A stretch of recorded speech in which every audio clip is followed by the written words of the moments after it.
اهلا بيكم في حلقه جديده من بودكاست كلام على ايه مع مينا دويني. مشرفنا ومنورنا احمد نجيب. اهلا بيك. ازيك يا مينا، عامل ايه؟ ايه الاخبار؟ عامل الحمد ايه؟ لله تمام. اشكرك جدا طبعا على التقديمه الكبيره دي ما استحقهاش الحقيقه لا يعني. ليه؟ لا لا ازاي؟ ربنا يكرمك، لا ربنا يخليك، والله اشكرك يعني. مبدئيا مبسوط اني موجود شكرا. معاك، ده مبدئيا ان انا مبسوط اني صدقني موجود مبسوط معاك. جدا جدا جدا ان انت موجود، وشكرا جدا على سرعه تلبيه الدعوه. لا لا. وان انت على طول اول ما قلت لك انت على طول قلت لي يلا بينا تمام، وقعدنا نظبط المواعيد. طب ماشي، طب تنفع، طب مش عارف ايه، طب اتلغت مره من عندي وكانت غصب عني. ولا يهمك، اسف لا لا فيها خلاص. طبعا. هي الاصل، بص الفكره هي اللي بتشد كل حاجه. اوكي. يعني احنا لما اتكلمنا البودكاست وفكرته، اكيد الناس اللي بيتابعوا عارفين الفكره، وانت هتشرح هيبان من كلامنا دلوقتي. بس هي فكره ايه يعني؟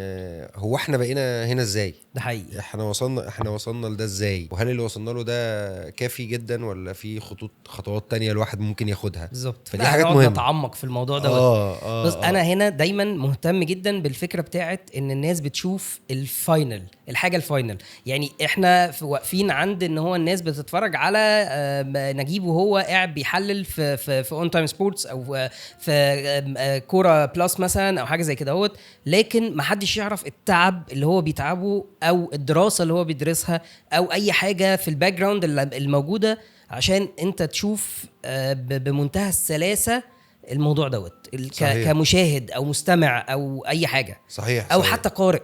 محدش بيبقى عارف التعب اللي الواحد بيتعبه علشان يوصل للحاجه اللي هو شايفها قدامه دي. صحيح. بص هناخدها حته حته. بس هقول لك لما نحكي هيبان ان انا عديت بمراحل كتير قوي. لا، وفي توستات كتير قوي. يعني انا مهندس قاعد قدام آه. الكاميرا اهو دلوقتي، وعندي استوديو وبتاع، فمالهاش علاقه تماما بهندسه اللي انا درستها.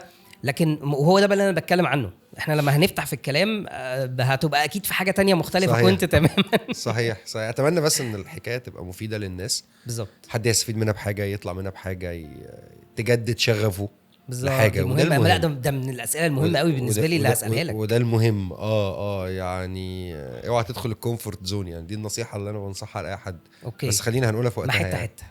بص خلاص، عملنا المقدمه وبتاع. نقعد بقى براحتنا شويه. ايوه، واشرب قهوتك وبتاع وتمام. احنا هنا زي ما بقولها دايما، زي ما عز ما احنا هنا قالعين القميص والكرافته وقاعدين براحتنا. صحيح. قول لي انت مبدئيا كده خريج ايه بقى، عشان انا دي بتبقى من الاسئله المهمه بالنسبه لي. ايوه. طيب بص، هو الحقيقه قبل ما ابقى خريج ايه، اوكي، هي القصه بدات قبل كده شويه. حلو قوي. من ما قبل ذلك يعني. معانا بدايات حلوه. بدات. انا من وانا صغير، وقصه الشغف بالكوره دي زي اي حد يعني. ما كنتش يعني بطلع نار من بقي، لا خالص. عادي جدا زي اي حد بتابع وبتفرج وكل حاجه. بس انا كان عندي شغف جامد بالقرايه وما وراء المعلومه يعني. دي كانت جزئيه مهمه. اندثر شويه الموضوع بتاع القرايه ده شويه سنه. الايه؟ اندثر شويه موضوع القرايه ده. ما هو الزمن غير زمن بقى. يعني انا بكلم، وانا برضو انا عجوز شويتين. لا يعني. عجوز ايه؟ لا عجوز ايه يا عم؟ فالقصه دايما كانت انك بتقرا، ما بتعتمدش بس على المعلومه بتشوفها في التلفزيون. انا بقى ايام كاس عالم 90 وكاس عالم ويورو 92 حاجات بقى، والمجلات والاهرام الرياضي، وتجيب لك تاريخ كل لعيب عمل ايه وسوى ايه وبيلعب فين. دي بالنسبه لي كانت من الحاجات. يعني انا كل الحاجات دي بقطعها وبحتفظ بيها. الالبومات بتاعت كاس العالم واليورو بتاعت بانيني والشغل أيوة. ده. فانا كنت غاوي جدا القصه دي. والقرايه بقى، القرايه والكتب وحدث 24 ساعه وكل ما هو ماتيريال مقروء او مرئي انا وراه، ما وريش حاجه. حلو. ولا موبايل ولا كمبيوتر ولا كان في اي حاجه. ما كانش في الكلام دوت. هو الانترنت دخل مصر اصلا مع كاس عالم 98 عشان بس تبقى ايه، فتبقى انت عارف القصه. يعني انت اكيد عارفها. وبعدين فضلت كده طول الوقت يعني. وكنت بدأ اللي حواليك يشوفوك يسألوك، بقيت انت الريفرنس او بقيت مرجع. فده هنا بقى اول مسؤولية اتحطت عليك في حياتك. ان حد يسألك عن حاجة فانت تبقى مش عارف المعلومة، فتروح تدور عشان تجيبها له. ولما سوري ما تهبطش. يعني لو مش عارف ده مهم قوي دي. ما تألفش او ما تهبطش المصداقيه دي. فانت بقى عندك مسؤوليه انك تدي معلومه. حد في حد اعتبرك ريفرنس او اعتبرك مرجع. فبقى مهم قوي انك تقول له اصل الحكايه. اوكي حلو. فمشيت الدنيا. وبعدين بدأ الانترنت يدخل مصر. كاس عالم بقى 98 وبدأنا نشوف بقى الحكاوي والقصص والكلام ده كله. الموضوع تطور شويه. كان طلع في الفتره دي موقع في الجول. اوكي. وانا ليا حكايه مع احمد عز احكيها ليتر اون يعني أوكي. كمان شويه. طلع موقع في الجول بس كان لسه يعني مفيش اول الرعيل الاول يعني موقع في الجول. جم قبل كاس عالم 2002 عملوا مسابقه كانت ايرلي 2002 اواخر 2001 حاجه زي كده. كاس عالم 2002 اللي كان في كوريا واليابان. عملوا مسابقه اسئله شويه اسئله حطينا على الموقع وتجاوب الاسئله انت بقيت في الجول، انت موجود في الوقت ده في الجول خالص ولا اي حاجه ولا ما اعرفش حاجه عن في الجول ماليش علاقه بالصحافه الرياضيه. انا طالب ثانويه عامه يعني. يعني 2002 دي انا كنت لا كنت دخلت جامعه. اوكي. كنت دخلت جامعه. لا كنت في الجامعه مش ثانويه عامه انا اسف. كنت في الجامعه اما اتخرج لسه كنت في الجامعه في سنه ثالثه باين حاجه زي كده. فجت كاس عام 98 وحطوا شويه اسئله جاوبت. اتاري بقى جايزه المسابقه ايه؟ انك هتطلع في برنامج تلفزيوني تحليلي على قنوات اي ار تي كان وقتها الحلاوه دي بس. فجاوبت فعملوا شورت ليست كده من الفائزين وهيطلعوا على مدار 10 وهيبدلوا طول الوقت على مدار 30 يوم بتوع كاس العالم. حلو قوي. على قناه اي ار تي. ودي كانت اول ظهور وقصه تخص الكاميرا والاضواء بقى واللبس والتيمه بتاعت البرنامج ده بقى اللي خلاني اختار الطريق. التيمه بتاعت البرنامج كانت ايه؟ هو البرنامج ساعه الحلقه ساعه وفي ثلاث ولاد من الكسبانين. أوكي. وبكره يجي 3 غيرهم او يمشي 2 يفضل 1 فيجي غيرهم وهكذا. فانا مثلا في ال30 يوم رحت 5 مرات. اوكي. حلو. 4 ل5 مرات لو انا فاكر مظبوط يعني. التيمه ايه بقى؟ ال3 ماتشات هما كان بيتلعب 3 ماتشات كل يوم في كاس العالم. وكاس العالم ده كان ظريف كان بيتلعب الصبح. هتحل النص ساعه الاولانيين بتحللوا الماتشات اللي اتلعبت اتكلموا عنها من 5 اسئله. وانا ايه الحلاوه دي؟ انت برضو في مذيع ومذيعه فاهمين. يعني بيسالوك الاسئله اللي تخلي الشكل لطيف. لا هو واضح ان الاسئله كانت تجيب صح يعني اللي حط الاسئله كلها مرتبطه بكاس العالم وقوائم الفرق المشاركه وتاريخ كاس العالم. حلو. والنجوم السابقين والهدافين وحاجات من الواقع ده يعني. فانت الماتشات اللي اتلعبت انت مطالب انك تتفرج على ال3 ماتشات اللي بتلعبوا انك عندك هوا بالليل. ايوه. فهتتكلم في الكوره وده لعب ازاي وده عمل ايه ومين اهم اللاعبين. طب وده ليه كسب وده ليه خسر. ودايما انا في الفتره دي يعني ساعتها احنا بنتكلم في 2002 مظبوط. مش هقول كان عندي كام سنه يعني. ما تكبرش نفسك. ده مبدئيا يعني. الناس كانت دايما يقول لك ايه؟ عرفت يعني ايه تحليل مش انك تيجي تحكي لي الماتش خالص. فسر لي اللي حصل في الماتش. اوعى تحكي لي اللي انا شفته. انت مش كومنتيتور. المعلق بيحكي لي او صح. المعلق بيوصف لي. اوكي. وانا شفت بعناية مش محتاج حد يحكي لي. انا شفت وسمعت المعلق وهو بيوصف فخلاص. مش عايز اسمعك في استوديو او في برنامج او في حلقه او في ايا كان الشكل تحكي لي تاني اللي انا شفته. فسر لي اللي انا ما شفتوش. فهمني اللي انا ما فهمتوش. انا شفت النتيجه ان مينا كسب احمد 1-0. انا عايز اعرف ليه مينا كسب وليه احمد خسر. ليه مينا كسب وليه احمد. ده المهم. التفسير فيما سمي فيما بعد الانتربريتيشن او الترجمه. ترجم لي اللي حصل. فانا فهمت الكونسبت ده في الوقت ده الوقت اللي هو بتاع 2002 ده. حلو قوي. والنص التاني من الحلقه تقول توقعاتك الفنيه مش النتيجه يعني. انت مش بتبت. توقعاتك الفنيه للي المفروض يحصل بكره. مين اوفر حظه وليه اوفر حظ. ويعني مثلا في عنده لعيب جامد مهاجم بيقابله لعيب دفاع عنده مشاكل او الى اخره يعني. فدي كانت البدايه. 2002. حلوه البدايه دي. وكان الجزء الثاني ان المميزين اللي كانوا في الموضوع موقع في الجول عرض عليهم ان هم ياخدوا انترنشيب يعني او تدريب في الموقع لفتره ما بين بقى مراسلين ما بين بيترجموا اخبار يعني اديتنج صحافه رياضيه يعني. كنت انا ساعتها مش اهتماماتي الصحافه الرياضيه وفي نفس الوقت الصحافه الرياضيه الجزء الخبري او الجزء اللي فيه مراسلين او تقارير او كده ده مش الكور بتاع اهتمامي. انا الكور بتاع اهتمامي الاناليسز او التحليل. شفت ايه افسر اللي الناس شافته وافهمهم اللي ما فهموهوش. فما كنتش انترستد في ان انا اكمل في القصه دي بتاعت في الجول يعني. الدنيا خدتني بقى واتخرجت وقعدت من 2003 بشتغل بانكينج. كان خريج اداره اعمال من اكتر القطاعات اللي طلعت حاجات كتير قوي. انا خريج اداره اعمال، اوكي، دفعه 2003. مم. فضلت اشتغل بانكينج، وكل علاقتي بالكوره معلومات، مصادر، اشوف، احب اتفرج على ماتشات، ادون شويه حاجات كده، القصه دي يعني. فضلت في اطار الهوايه مش اكتر من كده، ولغايه كاس عالم 2000 ما قبل كاس عالم 2014. واحد صديقي هو لاعب كوره سابق، اوكي، كنا لعبنا كوره شويه واحنا صغيرين، وتأيدنا سوا كده في نادي صغنن كده قوي، وطلع لنا كارنات حق كوره وبتاع. دي حلوه، دي مهمه دي. ما هي فادت فيما بعد طبعا. وانا ما كملتش ان انا يعني ما بعرفش العب بالبلدي، يعني على قدي قوي، خلاص مش اللعيب زي اللي احنا ما شاء الله اللي بنشوفهم دول خالص، يعني انا على قدي تماما يعني. يمكن اكتر ميزه في ان انا اشول، فدي ده حلو برضو. انا عمال بطلع مميزات. فدي شويه اللي بتخليك مختلف حبه يعني.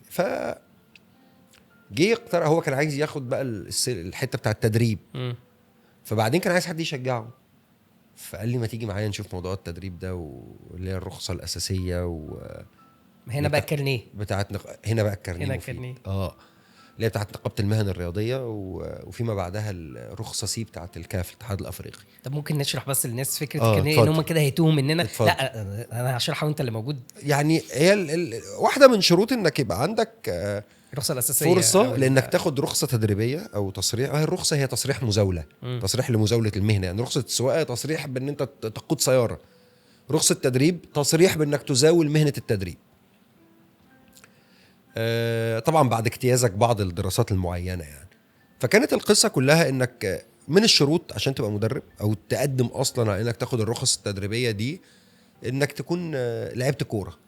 ايه اللي يثبت انك لعبت كوره؟ انك يكون معاك كارنيه، انك في يوم من الايام مسجل في السجلات بتاعه تم تأييدك المصري، في سجلات اتحاد الكوره في اي سنه من السنين على مدار مراحل، سواء ناشئين او اعمار كبيره يعني. انا ضد الشرط ده بالمناسبه، بس حظي كويس ان انا كان عندي ده. اوكي، رغم انه ما فرقش معايا في اي حاجه، عشان بس بقى تو بي اونست، تبقى الامور واضحه قصاد الناس يعني. المهم قدمنا فعلا واتقبلنا، لان احنا معانا كارنيهات، ومارسنا اللعبه في وقت من الاوقات، ورحنا نقابه المهن الرياضيه وقدمنا على الدوره الاساسيه. دوره بتقعد 45 يوم كده، بتتعلم فيها شويه اساسيات ليها علاقه بالكوره. هي ناحيه اكاديميه يعني، برضو التاني للناس دايما عشان نشوف حاجه. الرخص لا تغني عن التعليم والدراسه، الرخص ما بتعلمش، الرخص بتجيز الممارسه.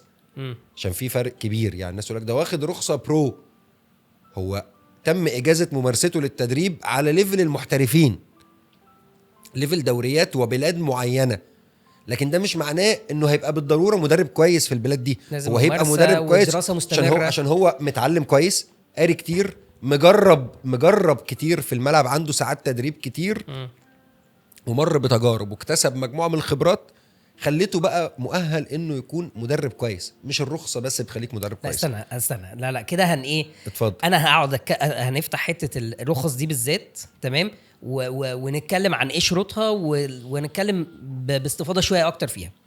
بس خلينا نكمل حته كده اهوت. ماشي.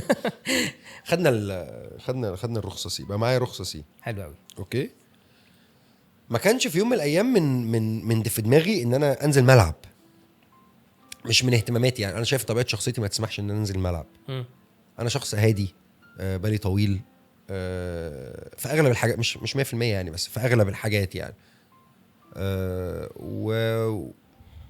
فالتدريب دايما مهنه اون فاير.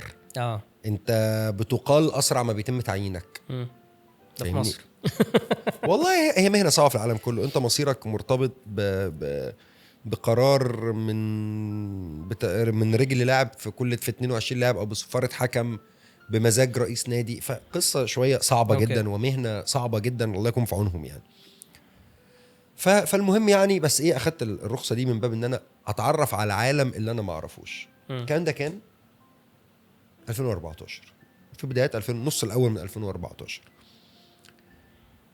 دايما في شهر 6 شهر 7. كل دوت لسه بانكينج؟ انت شغال لسه؟ انا بانكينج، كل ده بشتغل في البانكينج عادي جدا، وبروح كل يوم من 8 الصبح لغايه 5 قاعد على المكتب، وبقى ترانزاكشنز ومش كويس ان هي ترانزاكشنز. 5 بس. يعني ده على الورق طبعا. المهم، وسافرت بره شويه، اشتغلت في بنك بره، ورجعت مصر كملت شغل في مصر. يعني خدتني رحله الحياه يعني في قصه البانكينج. وبعدين بدأ كاس العالم اللي كان في البرازيل 2014. واحد صاحبي اقترح عليا قال لي انت احنا قاعدين على القهوه بقى بنتفرج ولا في البيت ولا في اي حته، تقعد تقول لنا وتكلمنا وتفسر لنا وتعمل لنا القصص دي كلها. يعني ليه ما تاخدش ده وتحطه في تبقى بلوجر، تكتبه يبقى انت عندك بلوج بتاعك، بلوج شخصي يعني، تكتب فيه كل ارائك والثوتس بتاعتك وقناعاتك في الكوره وتحليلك للماتشات والكلام ده كله يعني. فيعني لم ابدي الاهتمام الكافي بالفكره. فقعد يضغط عليا، هو صاحبي مقرب مني يعني، قعد يضغط عليا جدا. فقلت له خلاص تعالى نعمل حاجه وسط اكتبها على الفيسبوك. بحب انا الناس اللي بتوجه بيبقى وبتفضل مقتنع. تنصح بيبقى وفي حاجه مقتنع. كويسه، حاجه صح، صحيح بالذات لو حاجه مختلفه. صحيح، بيبقى مقتنع. وانت راجل ومعاك رخصه ومش رخصه وبتاع يعني، تعمل رخصه ايه اكتر رخصه؟ مش عارف، مش معايا رخصه اعرف اكتب كويس يعني، ملهاش علاقه. ومش شرط اكون، ممكن اكون بعرف اتكلم وما بعرفش اكتب. طب جرب، هتخسر ايه؟ هو انت جربت لقيت نفسك ما تعرفش تكتب؟ انت مكسل، او فعلا كنت مكسل. فالمهم عملت بدات اكتب الكلام ده على فيسبوك يعني. لما بيطلعوا لي في الميموريز دلوقتي بقعد اضحك لما بشوف بقى الحاجات القديمه واللغه القديمه ده الواحد لما بيقعد يتفرج على الميموريز في العموم، من اي حاجه هو سالكها، لا ده الواحد بيلاقي بلاوي بيقعد يضحك عليها ضحك بتبقى مرعبه يعني. صحيح. فبدات اكتب الافكار والقناعات دي ماتش بماتش كده، ووجهه نظري في المدربين في اللعيبه، وليه ده حصل ليه ده ما حصلش، كان المفروض يحصل ايه، كان المفروض يعمل ايه ويسوي ايه، والقصص دي كلها. دي بقى تيرنينج بوينت مهم. في خلال شهر او 2 من هو كاس العالم اصلا بيقعد شهر يعني، بيخلص اواخر شهر، نص شهر 7 مثلا ولا حاجه. وبعديها فتره صغيره كده لقيت حد يعني، انا يمكن انا اكبر اخواتي يعني، انا عندي اخ اصغر مني بس انا بعتبر الشخص ده يمكن الشخص الوحيد في حياتي اللي انا اعتبره اخويا الكبير بجد يعني. خليني اقول لك اني اعتبره كمان يعني انجاز التسميه. انا عارف هو لما يتفرج هنا ويسمع يعني مش هينبسط من اللي انا بقوله، بس يعني انجاز التسميه، هو سنه مش كبير والله، مش بكبره ولا حاجه، بس هو فعلا جاد فاذر او عراب او اب روحي او ملهم لكتير قوي من الجيل ده يعني. واحد من الناس اللي فرقوا في شخصيتي انا جدا وكان مساعدته ليا تيرنينج بوينت. انا بتكلم عن دكتور عادل كرايم. اوكي تمام. عادل كرايم صديق شخصي ومشجع ليفربولي كبير، وانا ليفربولي زي ما الكتاب بيقول يعني. انا بشجع ليفربول من 89. لان مره اتسالت طفل كده صغير سالني كده قال لي انت بتشجع ليفربول عشان محمد صلاح؟ طفل لابس تيشيرت ريال مدريد. فانا بشجع ليفربول من موسم 89 90. والحاجات الحلوه اللي تشجيع ليفربول انا اتعرفت على دكتور عادل كرايم. فعادل هو اخ اكبر، حرفيا اخد بايدي يعني في الطريق، ولقيته بيكلمني بيقول لي انا عندي اقتراح ليك. انت راجل ليفربولي بتعرف تتكلم في الكوره وبتعرف تكتب في الكوره. قلت له ما بعرفش اكتب في الكوره. قال لي انت بتكتب في الكوره بدليل انت بتكتبه على الفيسبوك. قلت له ده اي كلام. قال لي ما هو اي كلام ده كتابه كويسه في الكوره على فكره. في الجول، هو كان ساعتها عادل مسؤول عن قسم او حاجه معينه في الجول يعني. في الجول عامل قسم او حاجه جديده، روابط الانديه. احنا كنا عاملين رابطه رسميه لليفربول في مصر من 2012 يعني سنتين قبل التاريخ اللي بنتكلم فيه ده.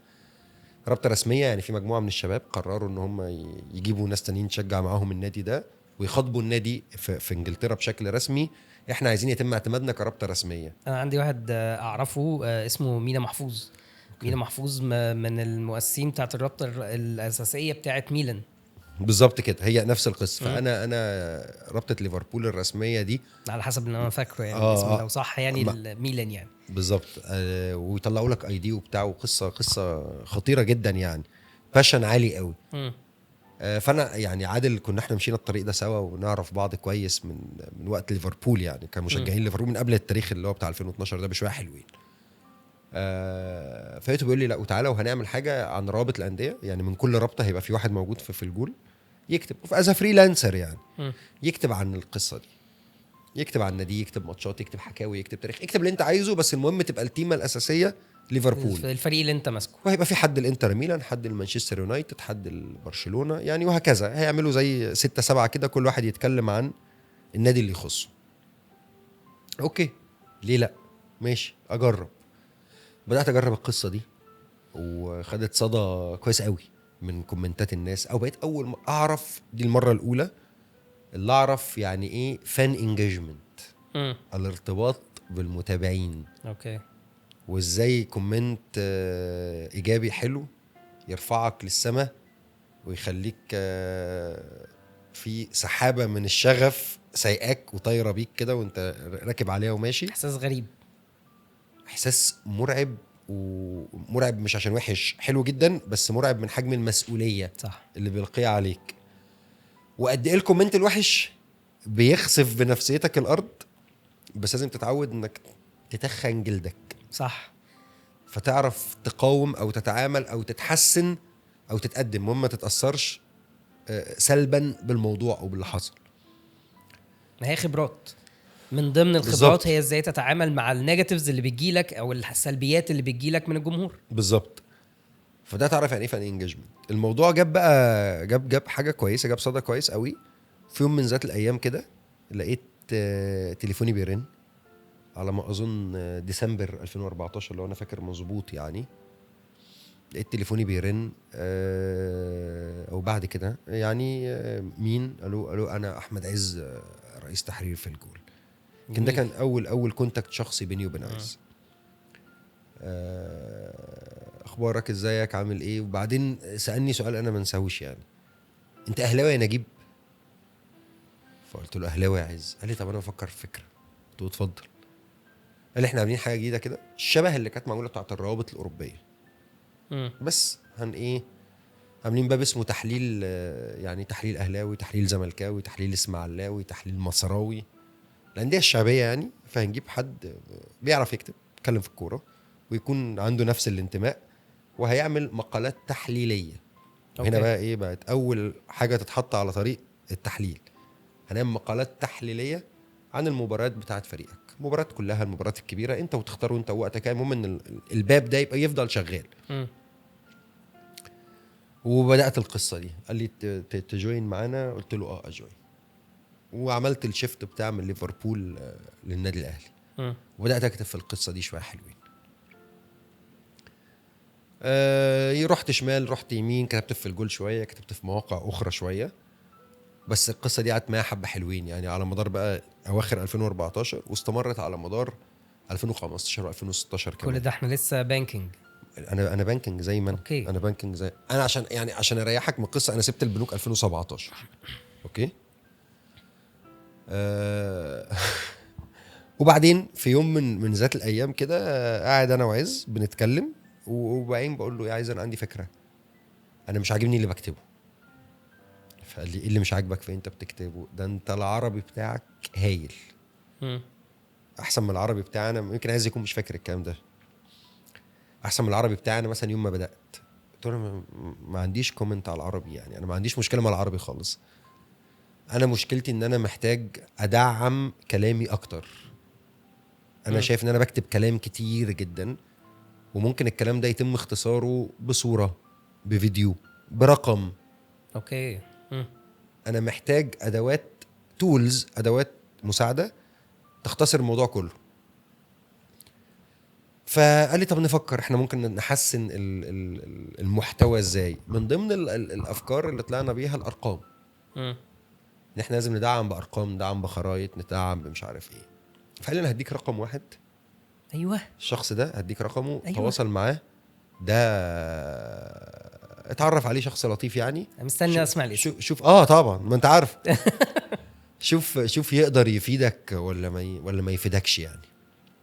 وقول له انك بتكلمه من طرفي ومش عارف ايه. فا اوكي ماشي. خدت الرقم ده مكتوب محمد البدري جنب رقم التليفون. طبعا. بالظبط كده. اساسيات في التحليل وفي الارقام والاناليسز والخرايط. انت اول ما قلت لي خرايط وارقام عرفت، وقلت لي رقم حد عرفت يا اما هو يا اما مصطفى زكريا، واحد من الاثنين. بالظبط. فقلت له مين ده يا عز؟ قال لي ده فاوندر بتاع شركه اسمها كورا ستاتس. ايه يا عز كورا ستاتس دي؟ انا ما اسمعش، انا ما اعرفهاش. احنا الكلام ده كنا في 2015. ما اعرفهاش يا عز، ما اسمعش عنها. قال لي دي شركه موجوده في مصر يعني، شركه بايونير بقى لها شويه حلوين، كام سنه كده بتشتغل، بتبروديوس يعني ارقام، وبتحلل ماتشات، وبتطلع تحليلات بيانيه ورقميه الى اخره عن المباريات. هتكمل لك الحته اللي انت عايزها. هكمل لك ايه الحته اللي انت عايزها بالظبط كده. تخليك تشوف المباريات يعني من منظور مختلف، او تدعم الافكار. انا ممكن بطلع بافكار. انا كنت ازاي كنت بتفرج يعني، برضو احنا ممكن نبقى نتكلم. انا مش عايز بس اثر على تسلسل الحكايه، بس ممكن نبقى خلينا في نتكلم. الحكايه دلوقتي. يعني انا ازاي كنت بشوف الماتشات وبعدين بقيت اشوف الماتشات بطريقه اخرى وهكذا يعني. بس دي قصه شويه مختلفه يعني. فكلمت محمد، انا فلان الفلاني، اهلا وسهلا، اهلا بيك، كنت عايز اتكلم معاك شويه، عايز اقعد معاك، انا فلان بعمل كذا وبعمل كذا، وكنت عايز اطور شويه من المحتوى بتاعي، فعايز اتكلم معاك شويه. قال لي اهلا وسهلا، اتفضل نورني، نتقابل نقعد. فعلا خدنا ميعاد، قابلنا، رحنا قعدنا، تعرفنا ببعض. وطلبت منه ان انا يبقى عندي مصدر يعني للمعلومات والبيانات والارقام دي كلها. هي كانت علاقتي بكرة ستاتس في الاول علاقه كاستمر يعني، علاقه عميل وشركه او مكان داتا بروفايدر يعني، بيديك بيانات مش اكتر. كل ده وانا بانكينج. اوكي، عدت بقى 2015 2016 والعلاقه ممتده ومستمره وبتقوى مع الوقت يعني، وبتقوى بالراي. بقيت اكلم محمد اخد رايه في حاجه كاتبها، محمد يكلمني ياخد رايي في حاجه بيعملها، وهكذا. فتحولت العلاقه هنا، خرجت من اطار ده، راحت لكونها سكه بقى فيها شيء من الصداقه او العلاقه الانسانيه والشخصيه شويه. هو اي حد بيتعامل معاهم هما الاثنين بتلاقي فجأة كده العلاقة بتتحول لعلاقة فيها صحيح. وتعرفت على مصطفى طبعا بعد محمد في نفس السياق يعني. في 2000 ليتست اواخر 2016 او بدايات 2017 مش فاكر الحقيقه قوي. هم عايزيني انا كان عندي خلاص يعني، حاسس ان انا الاوان ان انا اعمل كارير شيفت في بدايات 2017. عشان برضو الناس يعني بسمع كلمات كده، انت شجاع جدا، ازاي تسيب البنوك وتشتغل في الكوره، ايه العظمه دي؟ خالص، العظمه لله حرفيا يعني. اللي ربنا بيريده بيكون، وربنا هو اللي بيسبب الاسباب. انا ما فيش اي شجاعه في الموضوع ده، سيناريو رباني. بدا يبقى عندي مشاكل في شغلي ملهاش علاقه بيا قد ما ليها علاقه بكوست ريدكشن، والوظائف مش هقول اسم البنك يعني، بس الوظائف بدات كلها تروح الهند، ويلغوا الاقسام والاوبريشنز في مصر والاماكن والادارات يقفلوها، والناس تروح اشغال تانية وتروح اماكن تانية. وبداوا يعملوا اند اوف سيرفيس باكجز. هو مش هو مش بيمشي حد الحقيقه، عشان بس نبقى منصفين يعني. قد ما هو بيقول يا جماعه اللي عايز يمشي انا ممكن اساعده على القرار. اوكي، انت فاهمني؟ فالاوضاع بيسهل لك الدنيا. الاوضاع ما كانتش اظرف حاجه يعني. ف طبيعي انك ما تبقاش مرتاح. انا شخص عموما ضد الكومفورت زون طول الوقت. كومفورت زون قاتله، من الحاجات القاتله الحقيقه لطموح وشغف اي بني ادم. فبداوا يسهلوا لك الدنيا، وفي نفس الوقت لقيت الناحيه التانية كورة ستاتس بتفكر از كومباني انها تكبر وتتوسع وتتطور وتبدا تعمل ادارات مختلفه وديبارتمنتس مختلفه. هما ما شاء الله دماغهم حلوه، جمال. محمد ومصطفى الحقيقه حلوة اخواتي الكبار برضو، وجمال يعني. فبداوا يبصوا على ناس او يدوروا على ناس يكونوا مناسبين، عندهم باك جراوند كوره وعندهم خبرات في اماكن محترمه، سواء بقى في اوبريشنز، في بزنس ديفلوبمنت، في اتش ار، في غيره، عشان الشركه تخرج منها شركه افراد وتروح انها تبقى شركه شكلها القانوني مختلف وحجمها اكبر. فطبيعي ان يجي ناس متخصصين يعملوا الشغل. حصل تلاقي في الافكار، حد عنده رغبه في الخروج وتغيير المكان، وحد عنده رغبه في التوسع. بس انا بالنسبه لي الخروج وتغيير المكان كان يعني كارير شيفت، لان انا سايب البانكينج او سايب اي اندستري مالتي ناشونال ورايح لشغلانه مرتبطه بالكوره. شغفك حقيقي. بس هل مش بس شغفك ده، انت كمان عندك ايدك مشيت فيها شويه. بالظبط. بس هل ده ينفع يتعمل او يتم؟ انا نسيت احكي لك على حاجه. في وقت من قبل ما اروح في 2016 في نفس التوقيت فبراير 2017 كان كاس افريقيه تتلعب، اللي هي كانت في مصر، لعبت فيها فاينل مع الكاميرون، دي كانت في الجابون. فبعدين لقيت تليفوني بيرن في مره، رقم الو فلان الفلاني، انا فلان الفلاني من قناه نايل تي في. اهلا وسهلا، امورني.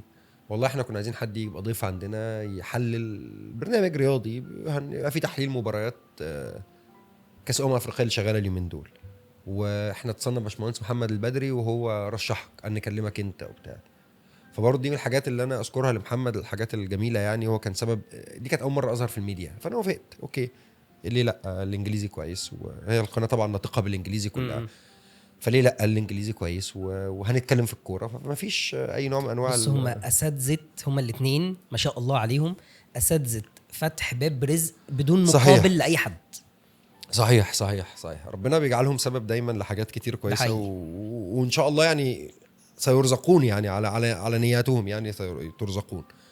فالمهم رحت فعلا وكانت اول مره كاميرا وبتاع، والنصيب الدنيا مشيت الحمد لله كويس. اتكررت تجربه النيل دي كم مره كده، كانت ظريفه جدا. وفي نفس الوقت كنت جديا كارير شيفت، ولا راح ادور على شغل في بنك تاني ولا في شركه بتعمل حاجه مشابهه ولا وبعدين كان قدر الله ما شاء فعل وكان النصيب يعني ورحت. ثانيه هسالك بقى سؤال حلو قوي، اتفضل. لان دوت مهم قوي بالنسبه لي. اتفضل. وانت بتاخد القرار ان انت سايب بنك، انت قلتها تمام، والكارير بتاع البنك ورايح هتشتغل في الكوره. اصل في ناس بتقف عند نظريه، وبالذات مثلا الناس اللي حواليك اصحابك اهل بيتك بيقفوا عند حته الكوره ان هو ده هيبقى كارير يعني. أيوة. يعني هو دي انت مشكلة. هتعمل ايه؟ هو عايز اقول لك انا لحد النهارده بعاني من السؤال ده او بتسال السؤال ده. بس الحقيقه انا لما رحت اشتغلت في الكوره ما اشتغلتش في ملعب. الملعب ريسكه بشع طبعا. بشع. انا اشتغلت في شركه هي سبلاير لقطاع الكوره عشان الناس برضو تبقى فاهمه الفرق. يعني كوره ستاتس بتنتج بيانات من ماتشات الكوره. يعني انت كده خلاص يعني ما فيش خطر، لا في خطر. وده اللي حصل في الكورونا مثلا. لما الكوره وقفت الشركه كان عندها مشكله، كان عندها، لكن البنوك فضلت مكمله وشغاله على سبيل المثال. بس في الحقيقه مفيش حاجه في الدنيا من غير ثمن.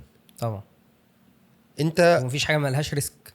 ربنا قدر لك ويسر لك انك تشتغل في حاجه ليها شغفك، حاجه ليها علاقه بطموحك وبشغفك وبرغبتك وحاجه بتحبها.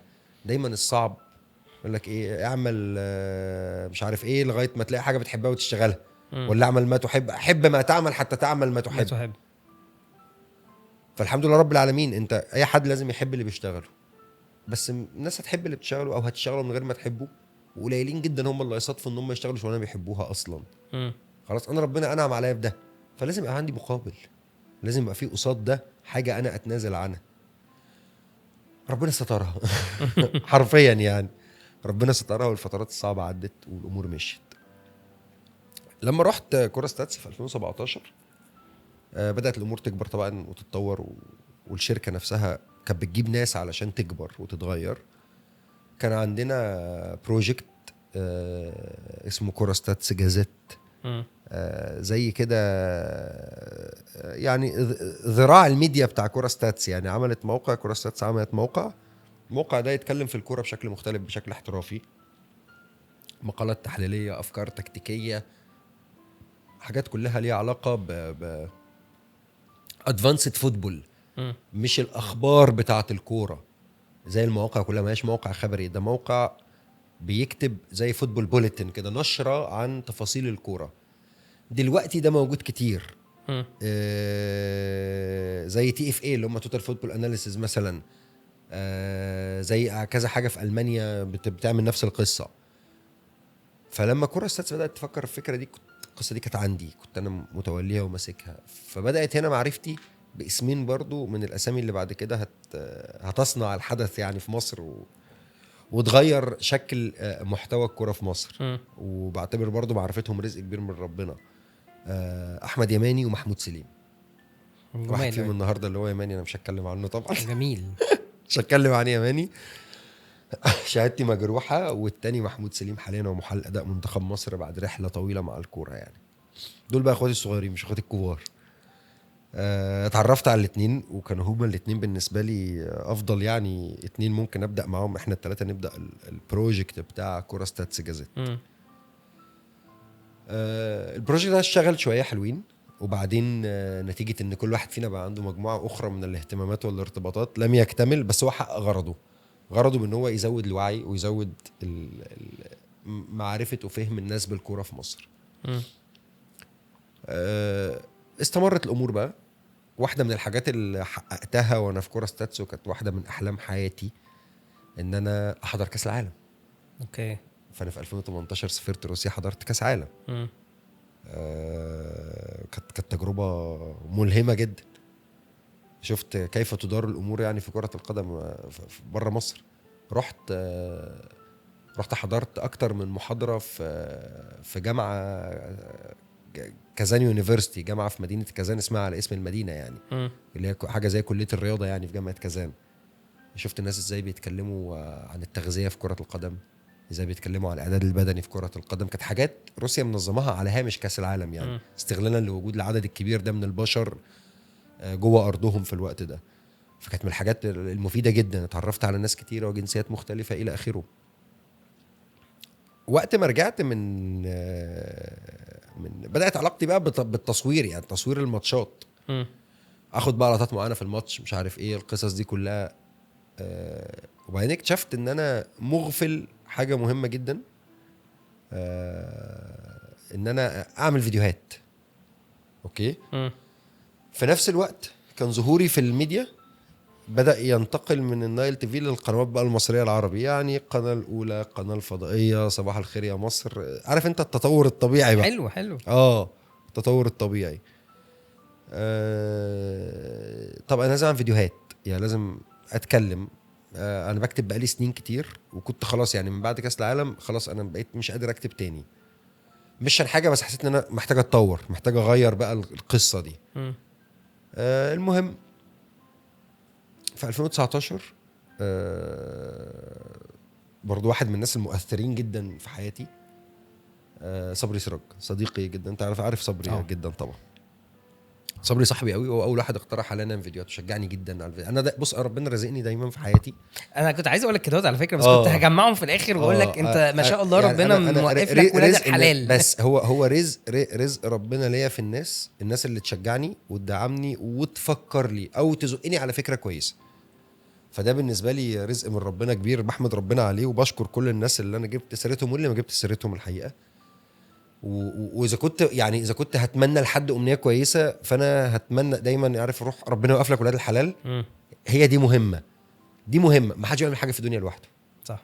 مفيش حد بطل، انا مش بطل ولا عملت اي حاجه فيها اي بطوله. انا ربنا سخر لي ولاد الحلال، انا ربنا يسر لي الناس دي تكون موجوده. صبري سراج رزق من ربنا، احمد يماني رزق من ربنا، محمد البدر رزق من ربنا، عادل كريم، احمد عز الى اخره. في 7-8 تنفار كده عدوا عليا في حياتي، كل واحد فيهم غير حاجه، كل واحد زقني على حته، كل واحد شكل لي حاجه معينه. فدي كانت بالنسبه لي احمد ربنا عليهم، وما بسيبش فرصه الا ما بشكرهم. مش بحرجهم ولا حاجه، انا عارف ان كلهم مش حابين ده، يعني وده بالنسبه لهم يعني احراج وحاجات كده ومدح مبالغ فيه وكل حاجه، بس الحقيقه ده اقل ما تستحقون كلكم يا جماعه والله يعني. وببص لكم في الكاميرا اقل حاجه تستحقوها يعني. بدات انا وصبري عملنا حاجه ظريفه قوي، العربيه، فيديوهات العربيه، استوديو العربيه. بقينا نقعد في العربيه ونرغي في كوره، نرغي في اي حاجه، نتصور، نطلع لايف فيسبوك، لايف يوتيوب. قد ايه بقى ده زود لي حته او دخلني في حته الفان انجيجمنت، فيديوهات وكومنت يجي لك وسؤال مفاجئ تتساله فترد. اللايف، الهوا، ويمكن انا كنت بطلع هوا قبل كده بس في اماكن مشاهداتها قليله. بدات الامور السوشيال ميديا ده ليله والفيديو موجود، فهتتشاف يعني. واللي عايز يشتمك هيشتمك ان شاء الله الفيديو عدى عليه سنه، واللي عايز يشكرك هيشكرك ان شاء الله الفيديو عدى عليه سنتين. طول ما انت بتتكلم في الكوره اعرف ان انت هتتشتم. هي مساحه جدليه جدا، هي الكوره مساحه خلاف كبيره يعني. ابو تريكه امبارح قال يا جماعه احنا بنتكلم في ترفيه، يعني الناس برضو على الانتقادات الكتيره اللي شغاله، وحقيقه الناس يجب انها تستوعب ده. يورجن كلوب وقت الكورونا قال جمله انا بشكره عليها وحطيتها من الجمل المهمه في حياتي. ايه هي الكوره؟ اهم الاشياء الغير مهمه. صح. تاني، الكوره هي اهم الاشياء الغير مهمه. ما تحرقوش دمكم، ما تحرقوش اعصابكم، الموضوع مش مستاهل. احنا ده ترفيه، احنا بنحاول ناخد الترفيه ده ونعمل منه محتوى اكثر افاده، محتوى مفيد اكتر. لو اتفرجتوا على كوره من غير تحليل هتنبسطوا جدا على فكره، عادي ولا ادنى مشكله. لو في شويه تحليل، طالما احنا بنحترم نفسنا بنقول كلام في الموضوع، فاحنا بنخلي المحتوى هنا مفيد. فحضراتكم وانتوا بتتفرجوا علينا ممكن تفهموا اكتر، تهتموا اكتر، فالمحتوى يبقى اكثر امتاعا واكثر افاده ليكم. لو خرج بره اطاره ده ما تتفرجش عليه.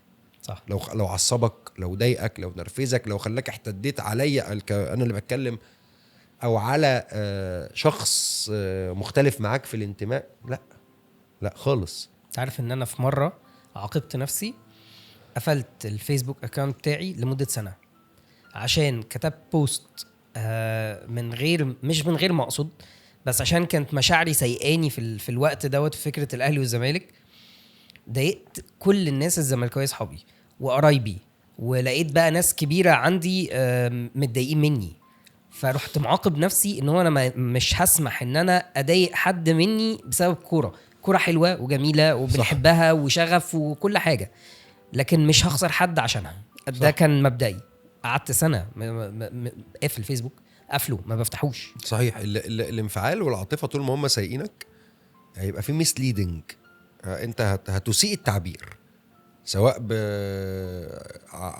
يعني بسبب انبساط زياده، او بسبب زعل زياده، او بسبب عصبيه زياده، او بسبب فرحه مبالغ فيها.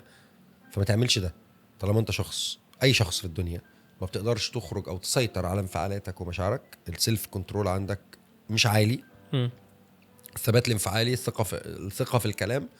ما تغلطش الغلطه دي، ما تطلعش على كاميرا تمسك كيبورد او ورقه او قلم او ايا كان تكتب وانت تحت تاثير عاطفه او انفعال. فالحقيقه زي ما بقول لك كل ده بقى اواني، يعني خلاني قادر اعمل ده. وبعدين بما ان ده حصل، ان انا اتكلم مع ناس موجودين. برضو الكلام في التلفزيون في الاول في القنوات الصغيره غير التجربه الاحتكاك بالناس طول الوقت. السوشيال ميديا بتوفر لك ده. جينا بعد كده بعد 2019 القصه دي استمرت في 2019 كلها. في 2020 حصلت الكورونا، فقعدنا في البيت. فطبعا الحاله النفسيه للكل ما بقتش اظرف حاجه. طبعا ظهر ايه؟ كلوب هاوس. واحد برضو من المنصات اللي انا شايفها فادت ناس كتير، بس اختفى. لانه خلاص هو يعني طلع كده. انا واحد من الناس اللي استفدت منه جدا في وقت الكورونا. كميه التفاعل والتعامل مع البشر كانت كبيره جدا. يعني الجزء الاخير من 2020 بدايه ب 2021 بقى احتكيت بعدد كبير من البشر. وبعدين صادفت في روم من الرومز حد، يعني شخص ما من قنوات اون تايم سبورت، ما كنتش عارف، وهو سمعني وانا بتكلم ويبدو ان الكلام يعني لقى صدى جيد. فلقيت تليفوني بيرن رقم غريب. رديت: مساء الخير، مساء النور، فلان فلاني. ايوه احنا كذا، قناه تايم سبورت، عندك وقت تيجي تشرفنا ضيف في برنامج. كان برنامج الصباحي اللي هو صباح اون. ده دايما الدخله بتاعت الناس للقناه يعني. اهلا وسهلا، قوي اتشرف، حاضر تحت امركم. النقله هنا بقى، النقله من قنوات عامه مشاهداتها قليله للقناه الرياضيه الاكبر، الرئيسيه تقريبا، الرئيسيه. القناه الرياضيه الاولى والرئيسيه والاكبر في الوطن العربي، مع كامل احترامي لكل القنوات التانية، بس بحكم عدد المتابعين والمشاهدين. صح. يعني احنا شعب بتعداده يخلي اي حاجه تحمل نفس جنسيتنا هي الاولى. فمع كامل التقدير واحترام طبعا، وكلها قنوات محترمه بتاعتنا ومحترفة. الكوره دي اللعبه الشعبيه الاولى. صحيح يعني صحيح، ده بالظبط كده. ده لما حصل رحت وبدات المتابعه تختلف، الصدى بتاع الناس كمان. هم بيعملوا حاجه ظريفه جدا، الحلقات بمجرد ما بتنتهي بتتقطع وبتنزل كلها السوشيال ميديا على كل المنصات. فانت متابعينك بداوا يتكلموا، في متابعي التلفزيون بيلاقوك، ومتابعي الديجيتال او السوشيال ميديا بيلاقوك. وبدات الدنيا يعني. قعدت في صباح اون حوالي 4-5 شهور. وبعدين ده كانت البدايه انك هتيجي حلقه يعني. بالظبط كده. الحلقه جابت حلقه نتيجه ان المحتوى جيد. نسيت اقول لك في النص ان انا كان يعني بعد الشهاده بتاعت السي، الرخصه سي، مريت بقى بعدد اخر من الشهادات. يعني انا واخد مثلا دبلوم التحليل الاداء من الاي اف سي اللي هي الاستراليان فوتبول كوليدج، كليه استراليه لكره القدم. قريت عدد مهول من الكتب المتعمق في تكتيكات كره القدم، من اول الهرم المقلوب مرورا بكل البايوجرافيز بتاعت اللعيبه والمدربين، مرورا للكتب اللي في ليها علاقه بالخطط والتاكتكس. ده كله ساهم في تكوين شخصيه، ساهم في تكوين افكار، ساهم في تكوين محتوى. وضع طبيعي البني ادم في اي موقف هو دايما بيجيب من الباك جراوند بتاعه، بيجيب من الموجود في عقله الباطن، من قراءاته، من خبراته. فتبدا تستخدم الكلام ده، فبتلاقي نفسك لانك عندك محتوى بتلاقي نفسك فارق عن كتير من البني ادمين. وليتلي انا لحد السنه اللي فاتت في 2022 انا واخد الادفانسد تاكتيكال اناليسز من جامعه برشلونه، دبلومه متقدمه. انت ويماني قعدت في صباح اون 3 4 5 شهور كده، وبعدين بقى تلف الايام و الحكايه دي حتى يماني ما يعرفهاش، يمكن عارفها قريب قوي يعني. انا لسه حكي لي حدوته كان في البودكاست اللي فات على حاجه برضو ليها علاقه بالبرنامج اللي انتوا بس كمل انت. يعني ايا كان حتى كان بيقول لي انا ما كنتش عارفها تقريبا برضو، ما كانش عارفها لو هي الحكايه يعني اللي انا اقصدها. بس اللي حصل زي ما قلت لك، انا كانت علاقتي بيماني كلها تتلخص في كرة السادس جازات اللي حكيت لك عليها 2017 ومشروع لم يكتمل. قعد حوالي 6-7 شهور، وبعدين كل واحد فينا اتشغل في حاجه فلم يكتمل المشروع يعني، وكل واحد راح في حاله. بس فضلنا ايه على علاقه جيده ببعض، علاقه شويه فيها موده زايده يعني. يعني بمعنى ايه، انت عارف الناس مثلا في عيد الميلاد الناس كلها بتكتب لبعض على الفيسبوك، لا في عيد ميلاد يماني يبعت لي واتساب، عنده مناسبه سعيده او لا قدر الله حزينه ابعت له واتساب، يعني بدرجه اهتمام شويه ازيد، لانك فعلا بتقدر المقدم ده وما شفتش منه غير كل حاجه هو كويسة. جميل قوي الحقيقه يعني من زي ما قلت لك من رزق ربنا يعني. في يوم من ذات الايام كده قاعد وانا فاكر اليوم ده كويس، كان يوم 1/7/2021. انا فاكر اليوم ده كويس. اليوم ده كان يوم مباراة الاهلي وبيراميدز اللي انتهت 2-2، الغلطة بتاعت محمد الشناوي الشهيرة اللي في الوقت بدل الضايع دي. المهم لقيت تليفوني بيرن، محمد البدري بالمناسبة يعني، وبعدين بيقول لي هيجي لك تليفون دلوقتي من فريق اعداد برنامج ملعب اون كابتن سيف زاهر. قلت له اشمعنى؟ قال لي علشان تعمل معاهم مداخله على سكايب بخصوص ماتش اهلي وبيراميدز، هو لسه خلصان. قلت له انا في عيني السخنه ومعيش لابتوب ومعيش حاجه وشعري منكوش ومش يعني مش في اجازه في شهر 7 يعني. فنو واي. قال لي طب مين نرشح مين؟ قلت له ما تطلع انت. قال لي انا مش بتاع تلفزيون، انت عارفني. هو الحقيقه محمد مش بتاع تلفزيون. طب نرشح مين؟ قلت له بص يماني. قال لي يماني؟ ايه الترشيح الغريب؟ قلت له ترشيح غريب ولا حاجه، شخص بريزنتبل جدا، بيفهم في الكوره كويس جدا، بيعرف يتكلم ارقام، بيعرف يتكلم فني، ما شاء الله عليه يعني، هو مناسب جدا للموضوع. قال لي خلاص ماشي هرشح لهم يماني. اداهم نمره تليفونه، كلموه تواصلوا معاه. يماني كان ما كانش في القاهره برضه بالمناسبه، كان في اجازه، بس كان معاه لابتوب بقى، ده الفرق، كان معاه لابتوب وفي البيت. انا ما كانش معايا لابتوب ومش في البيت. ودخل عمل المداخله وكانت خطيره وجميله ومميزه. كان ده يوم 1/7. يوم 2/7 تاني يوم لقاهم بيتصلوا بيه تاني، فقالوا له كانت حلوه قوي المداخله وكانت حلوه قوي الفقره، بس احنا عايزينها بقى في الاستوديو المره الجايه، في اللي نعملها في الاستوديو، مش عايزينها سكايب. بس بما ان احنا نعملها في الاستوديو فاحنا عايزينك تجيب معاك حد، ترشح حد وتجيبه معاك. يوم 3/7 تاني يوم لقيت تليفوني بيرن، احمد يماني عايز ايه؟ خير في ايه؟ يعني مش معتاد ان احنا في مكالمات ما بيننا. ايوه دلوقتي تليفوني بيرنش غير يماني. خير يا ماما، ازيك، اخبارك ايه، عامل ايه؟ قال لي انت شفت اول امبارح كذا كذا. قلت له شفتك مشيرها يعني، شفتك عامل شير على فيسبوك لللينك، بس انا ما كانش قدامي التلفزيون، ما كنتش في البيت عشان اتفرج وما حكيتلوش حاجه ان انا اللي مرشح او القصه دي يعني. قال لي طب بص يعني لونج ستوري شورت يعني، هم عايزين الفقره دي كانت حلوه وعجبتهم، فهم عايزينها تتنقل تبقى في الاستوديو. ولما تبقى في الاستوديو وتتنقل عايزينها يبقى معايا حد. والحقيقه انا فرانكلي سبيكينج انت بالنسبه لي اكتر حد انا فكرت فيه ينفع يبقى مناسب. قلت له ليه فكرت فيا ليه؟ بص بقى الثلاث كلمات اللي قالهم لك دول. قال لي بمنتهى البساطه انت شخص بريزنتبل، بتعرف تتكلم في ليك، بتفهم في الكوره، بتعرف تتكلم في الكوره، بتعرف تتكلم ارقام، بتعرف تتكلم بتعرف تتكلم رقمي، نفس المواصفات اللي انا رشحته بيها لما قلت لمحمد. قلت له فعلا؟ قال لي فعلا. فسكت وضحكت وخلاص. هو قال لي كده، قال لي انا رشحته وهو رشحني واشتريت منه يعني، انت فاهم، وسكت في الموضوع خلاص. طب هنعمل؟ قال لي ده الحلقه بعد بكره يوم 5/7، فبكره نتكلم نتفق نجهز الدنيا. رحنا يوم 5/7 وعملنا حلقه حرفيا كسرت الدنيا. انا لسه بتشتم عليها لحد النهارده بعد 2 وشهرين اهو، 5/9 يبقى شهرين، بعد 2 وشهرين انا لسه بتشتم على الحلقه دي لحد النهارده. وكل سنه في الميموريز الحلقه دي بتطلع لي وبتطلع للناس، انا الناس بتبعت لي عليها.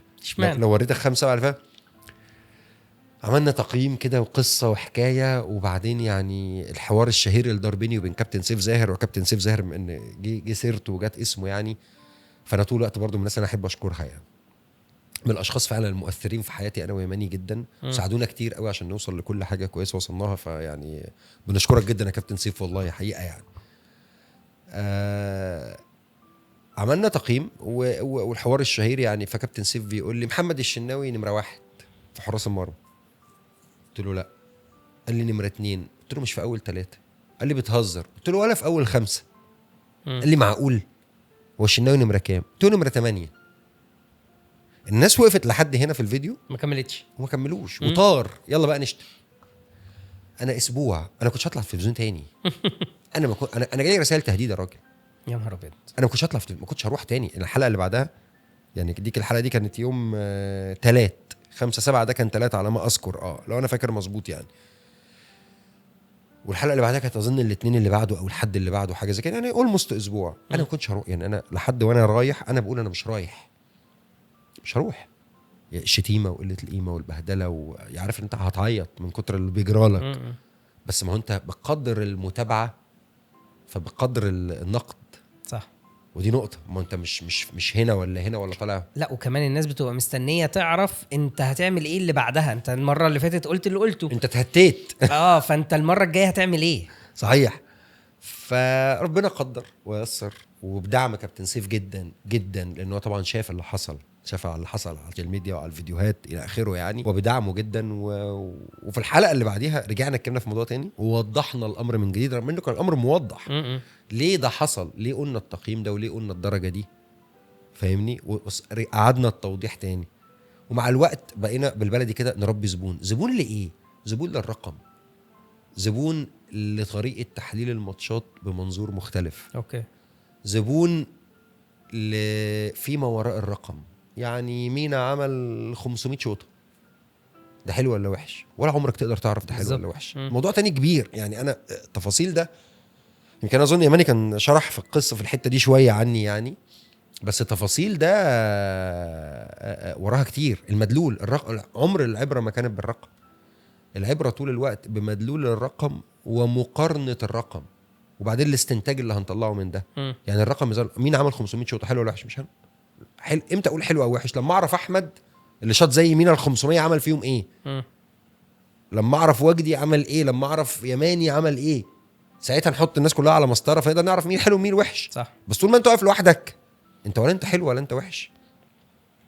والمدلول والاستخدام والسياق، ما استقطعش الرقم من سياقه ابدا. وقد ايه يجب ان يكون في تكامل ما بين الرقمي والفني، يجب ان يكون في تكامل ما بين الرقم والحاله والنمط، التكرار، الباترن. صح. هل الرقم ده بيتكرر في كونسيستنسي، في ثبات ولا مفيش؟ بص هي قصه كبيره والموضوع يعني اكثر من ان احنا نختزله في دقائق بسيطه يعني. ممكن نبقى نتكلم فيه ان شاء الله. نعمل حلقه فعلا، نعمل في حلقه ظروف أخرى نتكلم يعني اكتر في فكره التحليل بجد. صحيح. بس يعني مشيت بقى القصه بتاعت ملعب اون.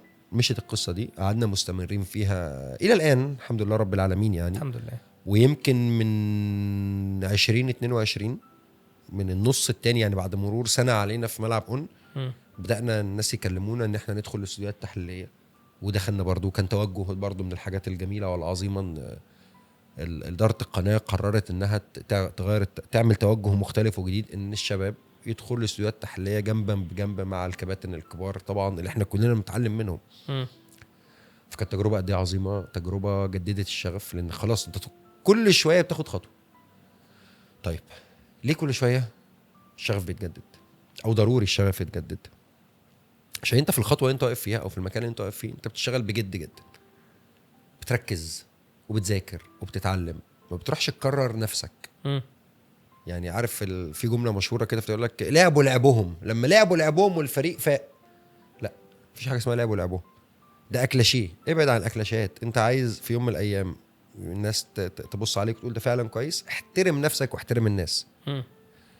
احترم نفسك انك تذاكر، انك تستعد، انك تحضر، علشان لما تقول كلمه للناس يبقى انت الكلمه دي انت على قدها، على قد مسؤوليتك. الكلمه امانه وكلمتك بتاثر في الناس. يعني الناس هتيجي بعد شويه تقول ده مينا النهارده قال.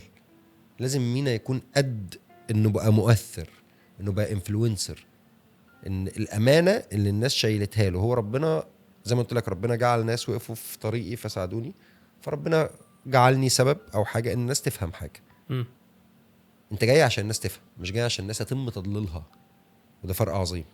فانت لو ضللت الناس او استسهلت، لا وده كتير قوي في الكوره، او استسهلت فانت هنا بتخون الامانه. هو المحتوى محتوى ترفيهي بس انت اسأت استخدامه، فانت هنا بقى عندك مشكله كبيره. ما ينفعش تعمل ده، ما ينفعش تسيب نفسك تعمل ده. اوكي، جدد شغفك، جدد طموحك، ذاكر، اقرا، اجتهد، اطرق الابواب. انا دايما بتسأل السؤال نعمل ايه؟ اطرق الابواب. طرق الابواب ده عن طريق حاجتين: انك تتعلم، تشوف الكتب بتجاب منين، تشوف الفيديوهات بتجاب منين، الماتيريال سواء كان سوفت كوبي او هارد كوبي بتجاب منين، ويتذاكر ويتقري او تتفرج عليه، تشوف كتب مرئيه، كتب مسموعه تسمعها، تتصرف وتتعلم. ده الجزء النظري. طب والجزء العملي؟ انك تطبق ما تعلمته. انا برضو للاسف نسيت احكي لك في ظل الكلام الكتير، يعني انا رحت فتره معايشه في واحده من قطاعات الناشئين، هتحفظ بس على ذكر النادي يعني، بس رحت فتره معايشه، فتره حوالي 4-5 شهور. يعني اتعلمت بقى ازاي الكوتشنج بتاع الناشئين على الارض والولاد وكده، والحاجات اللي بيدرسوها في النظريات التدريبيه اخبارها ايه، وازاي تعمل نموذج تدريبي، وازاي تطور لاعب، وازاي تقيس اداؤه. حوارات. ما انا بقول لك احنا لينا قصة بقى كبيره. هنقعد نتكلم، وممكن ما تبقاش حلقه واحده. ما كانتش هدفي ما كانتش هدفي او طموحي الحقيقه بقدر ما هي كانت ان انا اتعلم حته خفيه برضو. ايوه صح. يعني انا في يوم من الايام مش عايز اشتغل مدرب، ما اقدرش. انا طبيعي شخصيتي رحم الله امرئ عارف قدر نفسه، بس انت في الاخر بتحلل اللي المدرب ده بيعمله. ايوه، فانا لازم اشوفه بيعمل ايه، لازم اقف في الملعب زيه عشان اعرف الراجل ده. يعني دايما في المبيعات يقول لك ايه: put yourself in customer shoe. البس جزمه العميل، حط نفسك مكانه علشان تقدر تعرف هو هيفكر في ايه. في حاجه تانية طول الوقت اسمها البين والجين. البين والجين دي، العميل عنده بين، العميل طول الوقت عنده بين، عنده ألم، في حاجه ناقصاه. اوكي، لازم تلاقي له جين، لازم تلاقي له حاجه يكسبها فتسد البين ده، تعمل البين ده ينتهي، يريكفر، يتعالج. اعرف مشكله العميل فين تقدر تحلها له، اعرف مشكله المدرب فين تقدر تحلها له وتحللها له، او تحللها له وبعدين تحلها له. عايز اقول لك حاجه: مين من اكتر القطاعات اللي بيتابعوا الاستوديوهات والبرامج الى اخره؟ المدربين واللاعبين نفسهم. خلي المدرب واللاعب واحده من اهداف، يعني انا طول الوقت بحاطط دي قدامي، خلي المدرب واللاعب دايما وهو بيتفرج عليك او بيشوفك يقول عنده حق، يقول وضح لي حاجه. ما تخلوش يقول ده هجاص، ما تخلوش ده ملوش فيها، ما تخلوش يقول الجمله القاتله اللي بتقتلني بقى: ما لبس فانيلا وشورت. انا اتقالت لي هو انت لعبت فين قبل كده؟ هو انت لبست فانيلا وشورت؟ ما بقتش دلوقتي دي. ايه العيال اللي جايبينها دي؟ ده كلام يخلص عليك. ايوه طبعا. يعني من النصايح: خليش حاجه تخلص عليك. لو حبيت في يوم من الايام تسال حد، اختار الناس اللي تسالهم. مش كل الناس تقدر او تتمنى لك الخير. صح. اختار الناس اللي تسالها، يعني اختار الناس اللي ترجع لهم وتسالهم وتتكلم معاهم وتطلب منهم النصيحه. when you are seeking advice، فانت دايما اختار ده، اختار الشخص المناسب. الحاجات المهمه انك لما تبقى مفتقد النصيحه او مفتقد النصح او الكونسلتيشن، يعني اختار بس شخص يبقى مؤهل انه يعمل ده. دي من الحاجات اللي محتاجين نتعب فيها. يعني ان بص، بعيدا عن تفاصيل كتير، بس ممكن تصطدم بناس في ظاهر الامر قد يكون نصيحه بس هي فعليا تغرق يعني. فما تحاولش انك تتعرض، ما تحطش نفسك في الموقف ده. اجتهد جدا، ذاكر كويس، حضر كويس، حضر كتير. اي موقف تعدي عليه قبله. بس انا كنت بيجي عليا وقت بقفش جدا، بتوتر، بعصب اللي حواليا نتيجه الصعوبات اللي بتمر بيها. نتيجه انت مثلا جاي محضر كتير قوي، تلاقي نفسك خدت 5 دقايق. نصيبك، قدرك، عادي. لا احنا هنخش في موضوع التحضير وهنخش في موضوع الرخص، بس الموضوع محتاج ياخد مساحته بس دي هنوفر وقت. يعني انا هستأذنك ان انت تعرف تظبط لنا وقت مرة تانية اكيد يعني، وتالت احتمال. استغلك بقى. بص على قد ما اقدر. انا مبسوطني موجود معاك والله، ومبسوط من فكرة لان دايما مفيش المساحة بتاعت هو انا اعمل ايه عشان اوصل في الحتة الفلانية. يعني في سؤال تقليدي: انا عايز ابقى محلل اداء، انا عايز اشتغل في الكوره، انا عايز اطلع في دي انا اتطرق لها اكتر، انا عايز اطلع في التلفزيون. ففي اسئله وجوديه. هو مش سؤال وجودي يعني ملوش اجابه، بس هو يعني من التكرار طول الوقت وبطرق مختلفه. وبعدين كل واحد بيبقى لما بيسالك سؤال فبتجاوبه له بيبقى عايز يحكي تجربه مر بيها بالظبط. فده محتاجين نفرده للناس شويه. وانتوا مش واخدين مساحتكم في فكره ان الناس تعرف انتوا بتتعبوا ازاي، انتوا اتعلمتوا الكوره ازاي والتحليل ازاي، وصلتوا لان انتوا ليكم فقره موجوده ازاي، مش بالصدف ومش بالحظ، ومش لان هو ربنا ما بيبعتش غير للي بيتعب واللي يستاهل الحاجه ديت والاستمراريه. وهو برضو حاجه انا خدت بالي منها كويس جدا وانت بتتكلم، وديت فعلا من النصايح اللي انا بقى هقولها لكم، هو مش هيقولها بس ديت حاجه جميله قوي فيه. ربنا هيكرم لما بتبقى انت عارف قيمه انه وقف لك ناس في حياتك وانت بتشكرهم. مش لازم تشكرهم في وشهم، بس انت عارف ان ربنا وقفهم في حياتك فانت ساعدوك انك توصل. انا دي حاجه يعني احترمتها وحبيتها جدا في اللقاء اللي احنا فيه دوت، او في الكلام اللي احنا اتكلمناه دوت. ده لا بجد، اصل مش كل الناس بتشكر، ومش كل الناس بتشكر الناس اللي وقفت يعني يقول ما عمل لي ايه يعني.